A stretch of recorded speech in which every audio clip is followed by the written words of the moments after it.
Chicago, Illinois. Would you risk your life to save those who never gave you a second glance? 9-year-old Malik Williams had been homeless for as long as he could remember. Every morning, he sat outside Northside Academy, a prestigious private school for the wealthy. He watched kids his age laughing, carrying backpacks filled with books, while he searched for scraps to eat. The contrast was sharp, a constant reminder of the life he didn't have. The students ignored him. The teachers avoided his gaze. The security guards chased him away, treating him as a nuisance instead of a child in need. Some of them whispered about him, speculating why he was always there. Others pretended he didn't exist. But today, everything would change. The sound of sirens shattered the morning routine. Smoke billowed from the upper floors of the school, flames licking the windows. Students and staff flooded out the front doors, panic evident in their screams. Teachers called for order, but fear had already taken hold. Malik's heart pounded. He had seen fire before. He knew how fast it could spread. He also knew that not everyone had made it out.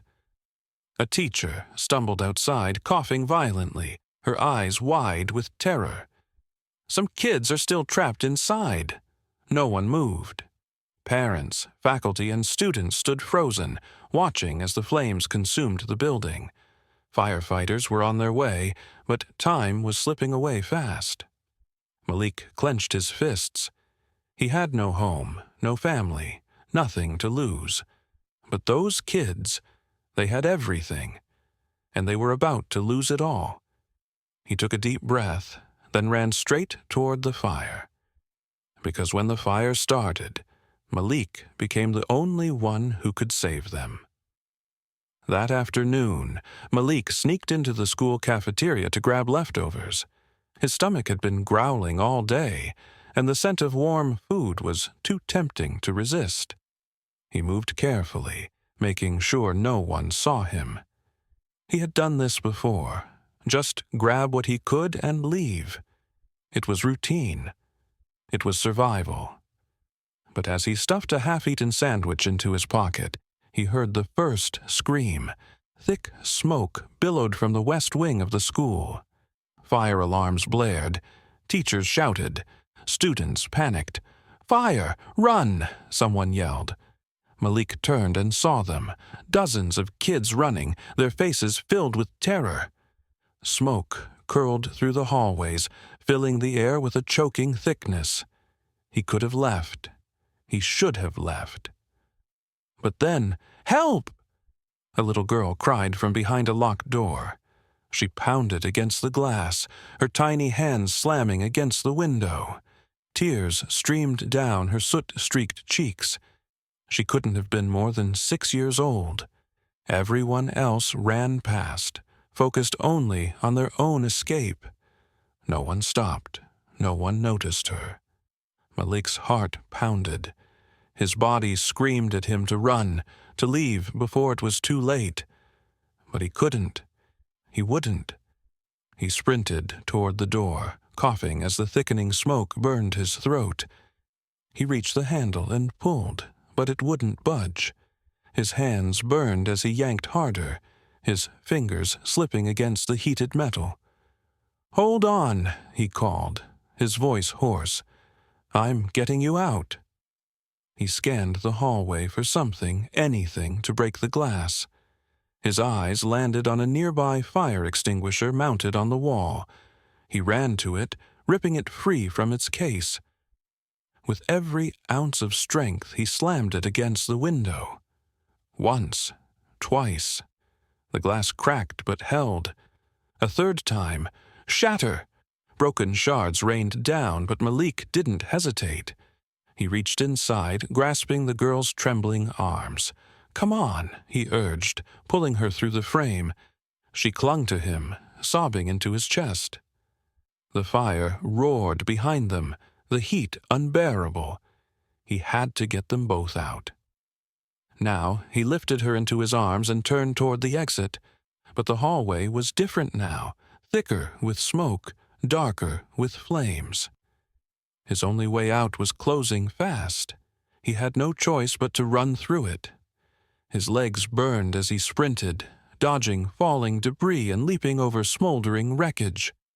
His lungs screamed for air, but he held the girl tighter, pushing forward with everything he had.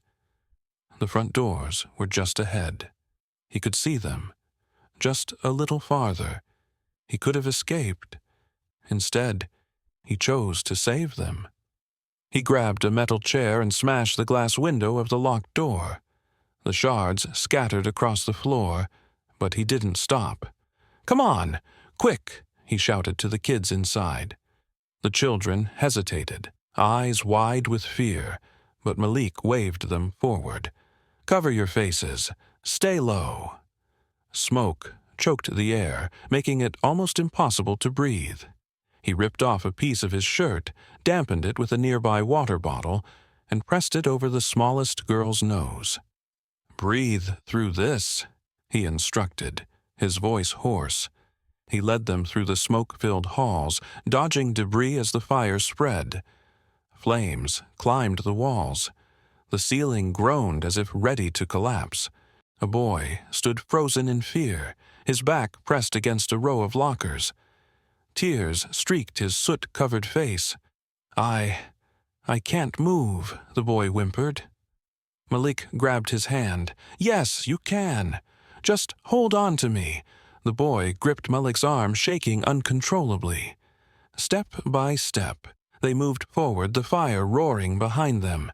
They reached a stairwell, but flames had already swallowed most of the railing. Smoke swirled upward, making every breath burn. "We have to jump the last few steps," Malik shouted. The kids hesitated. I'm scared," one girl cried. "I won't let anything happen to you," Malik promised. "I'll go first. Watch me." He leaped down, landing hard on the second-to-last step. He turned, reaching his arms up. "Come on, I'll catch you." One by one, the children jumped. Malik caught them, steadying them before moving to the next. The fire was closing in. The front doors were just ahead. Step by step, he led the last group of kids toward the exit, their small hands clinging to his. Each breath was a struggle, his lungs burning from the thick smoke. The flames roared louder, the heat pressing against his back, urging him to move faster. Just a few more steps. The doors were in sight. A fresh wave of panic washed over the children as a loud creak echoed above them. The building groaned, and pieces of the ceiling crashed down just feet behind them. "Run!" Malik yelled, tightening his grip on the boy's hand. The children bolted forward, Malik staying close behind. He felt the heat licking at his skin, but he couldn't slow down now. Finally, they burst through the front doors, the cool air shocking against their overheated skin. The courtyard was filled with students, teachers, and firefighters. Gasps and cheers erupted as Malik and the last group of children stumbled onto the pavement. As soon as they reached the courtyard, boom! The roof caved in, sending sparks and debris into the sky. A massive fireball erupted, lighting up the smoke-darkened sky.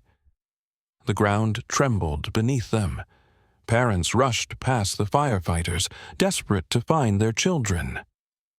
The moment they spotted them, sobs of relief filled the air. Mothers clutched their kids tightly, fathers wiped away tears, unable to believe they were safe. Some dropped to their knees, hugging their children as if they might disappear if they let go. Teachers gathered in small groups, whispering among themselves. "Who is that boy?" one asked. "I've seen him outside the school before," another murmured. "I thought he was just a troublemaker." Malik stood to the side, covered in dust, exhausted, and unsure of what to do next. He had no one rushing toward him, no arms wrapping around him in relief. His body ached, his lungs burned, But he stood tall, watching as families reunited, knowing he had helped make it happen. "He saved us!" a voice shouted. One of the children he had led out pointed at Malik, his small face still streaked with soot and tears. "He went back in for us." Suddenly, all eyes were on him. The murmurs spread quickly. More children began speaking up, nodding in agreement. "He broke the window," one said. "He carried me when I couldn't run any more," another added. A teacher hesitantly approached, her expression filled with disbelief. You did all that?" Malik shrugged, shifting his weight from foot to foot. "I just did what needed to be done." A hush fell over the crowd. Reporters who had arrived moments earlier lifted their cameras. The clicks of shutters and flashing lights surrounded him. "Who is this boy?" a journalist asked. "Where does he live?" Malik lowered his gaze, his voice barely above a whisper. "Nowhere." Gasps rippled through the crowd. The firefighters, having heard the commotion, turned to look at Malik. One of them, a tall man with soot-streaked gear, stepped forward. "Is that true? You don't have a home?" Malik hesitated. He had spent years learning not to trust questions like that. But there was no point in lying now. He nodded. More whispers. Some of the parents who had looked at him with suspicion only minutes before now stared at him with something else. Guilt. Understanding. The same teacher who had questioned him earlier spoke again, her voice softer. "What's your name?" "Malik," he answered. "Malik," she repeated, almost as if testing how it felt to say it. Then, after a pause, "You're a hero." The word made Malik's chest tighten. A hero! No one had ever called him that before. A slow clap started, then another, and another. Within seconds, the entire courtyard was applauding him.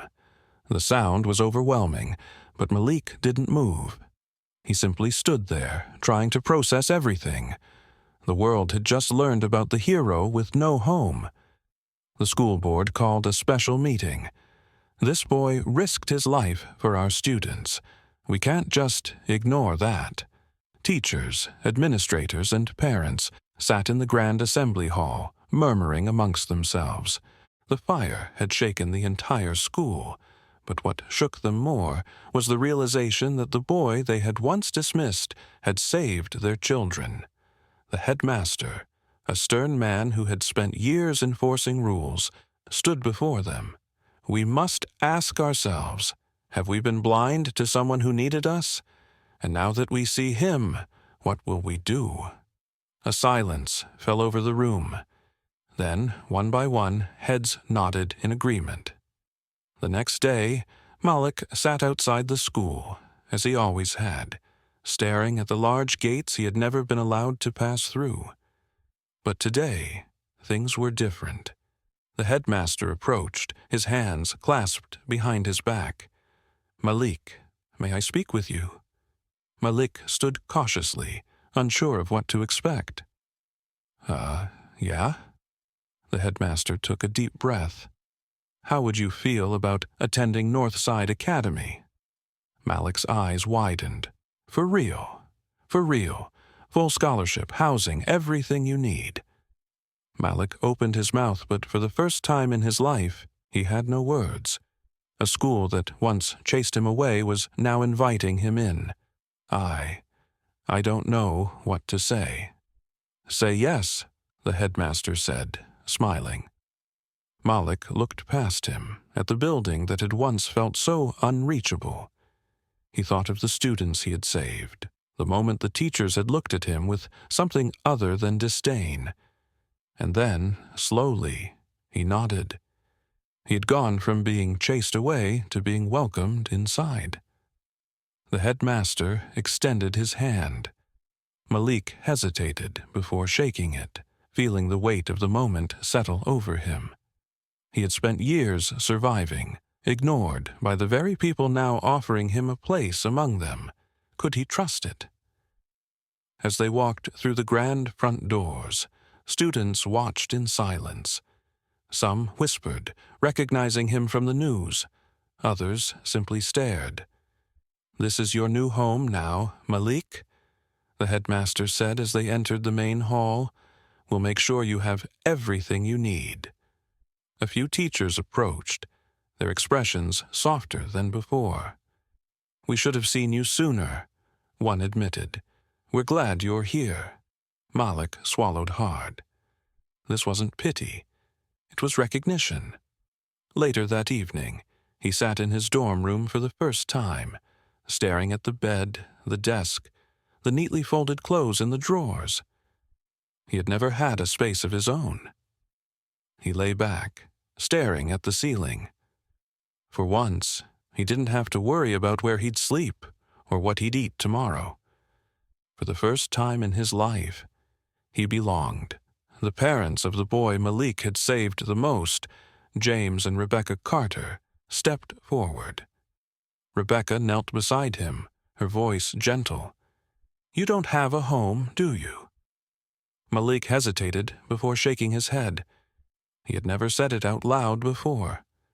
James glanced at his wife before turning to Malik. "How would you like one?" Malik's heart pounded. "Like a real one?" "Yes, with us," Rebecca said, squeezing his hand. Malik stared at them, searching for any sign that this was a cruel joke. But all he saw was kindness. Tears welled in his eyes. No one had ever offered him a home before. No one had ever wanted him. Rebecca gently wiped a smudge of dirt from his cheek. "You saved our son. Let us do something for you." James placed a reassuring hand on Malik's shoulder. "You deserve more than just surviving. You deserve a future." Malik swallowed the lump in his throat. He had spent so many nights alone, so many days hiding in the shadows, convinced the world didn't see him. And now, here was a family offering him something he had never dared to dream of. I don't know what to say," Malik admitted, his voice barely above a whisper. "Say yes," Rebecca said, her eyes warm with hope. Malik nodded slowly, still unsure if this was real. But as Rebecca pulled him into a hug, the warmth of her embrace made it feel more real than anything he had ever known. That night, for the first time in years, Malik slept in a bed instead of the streets. He had blankets, a pillow, and a room filled with quiet safety. The next morning, the smell of pancakes drifted into his room. He hesitated before stepping into the kitchen where James and Rebecca sat with their son, smiling at him as if he belonged there. "Hungry?" James asked, sliding a plate toward him. Malik nodded, sitting cautiously at the table. As he took his first bite, he realized something. He wasn't just eating breakfast. He was home. He had a family. He had a future. Because sometimes heroes don't just save others, they save themselves too. Weeks later, Malik started school at Northside Academy. The same students who once ignored him now sat beside him in class. Some whispered as he walked through the halls. Others stole glances, recognizing him from the news. He could feel the weight of their stares, but he kept his head high. "Guess that means we're classmates now," one of them joked, nudging his shoulder. Malik smirked. Guess so. For the first time, he wasn't an outsider looking in. He belonged. Adjusting to his new life wasn't easy. He had spent so long being invisible that he didn't know how to handle being seen. Some days, he caught himself hesitating before entering a room, expecting someone to tell him he didn't belong there. But every time he looked at James, Rebecca, or even his classmates, he reminded himself that he did. His story went viral, spreading beyond the city, inspiring others to look beyond appearances. People from all walks of life shared their own stories, ones of struggle, survival, and second chances. News channels covered his journey, and communities began conversations about the importance of helping those in need. Northside Academy took notice. The school started a program to help underprivileged kids get an education, ensuring that children like Malik would never be overlooked again. Donations poured in, and soon scholarships were being awarded to kids who had never dreamed of attending such a school. "One act of bravery," the headmaster said during an assembly, "changed our entire school." James and Rebecca Carter sat in the audience, watching with pride. They had taken Malik in as their own, and now he was flourishing. He had a home, a family, and a future he never thought possible. His days were filled with books, homework, and learning things he never had the chance to before. He joined the school's mentorship program, helping kids who struggled just as he once had. Teachers who once ignored him now guided him. Peers who once passed him by now asked him to sit with them at lunch. He was no longer the boy people overlooked. He was a part of something bigger. One afternoon, as Malik packed his books into his backpack, he caught sight of his reflection in the classroom window. He barely recognized the boy staring back at him. He was no longer just surviving. He was living. That night, as he sat at the dinner table with the Carters, laughter filled the air. Rebecca passed him a plate of food. James told a funny story about work, and their son rolled his eyes at his dad's bad jokes. It was a simple moment, but for Malik, it meant everything. He had fought for everything he had, and in the end, he had rewritten his entire future